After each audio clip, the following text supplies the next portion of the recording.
Hello, my name is Ansela K.Raintung, student ID number 20,006,640. Now, I will show you how to make a typical cake from Manado, namely cucur, from the tools, ingredient, and the steps.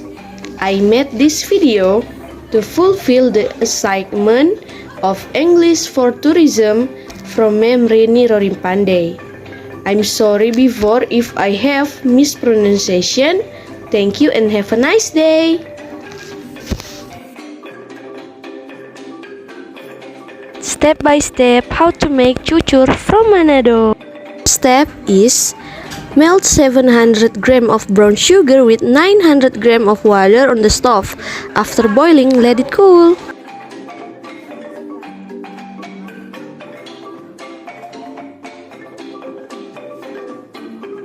Then, enter 500 gram of rice flour and 500 gram flour of wet flour into a bowl. Mix the two together with melted water and brown sugar. Keep stirring until it thickens.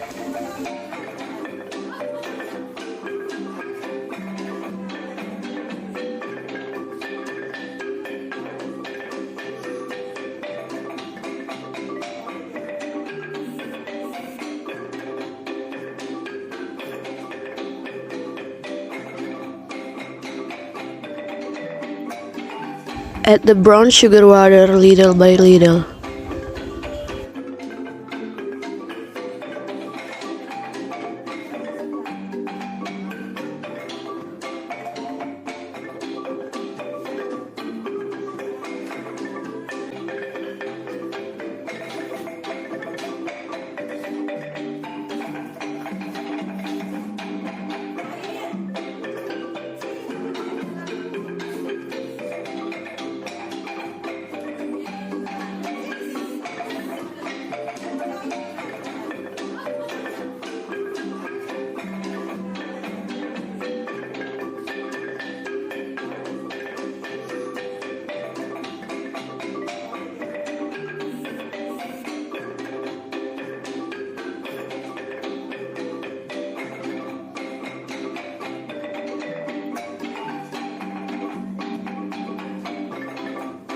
Next, for anti-fail fibrous result, you should leave it for 6 hours.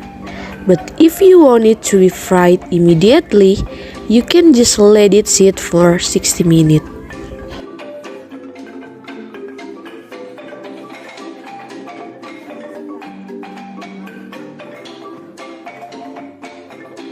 After 6 hours, bubble started to appear. And cucur ready to fry. After that, heat the oil and add the dough.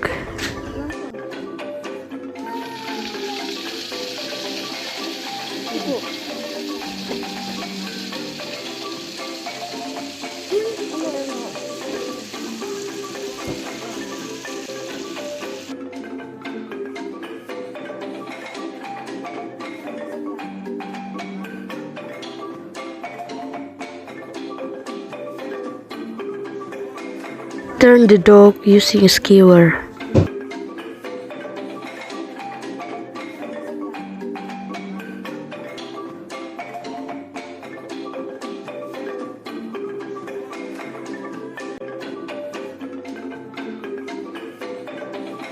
Repeat until the dough runs out.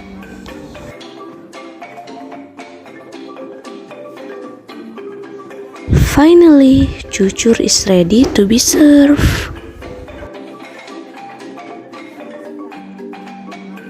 Good luck and thank you.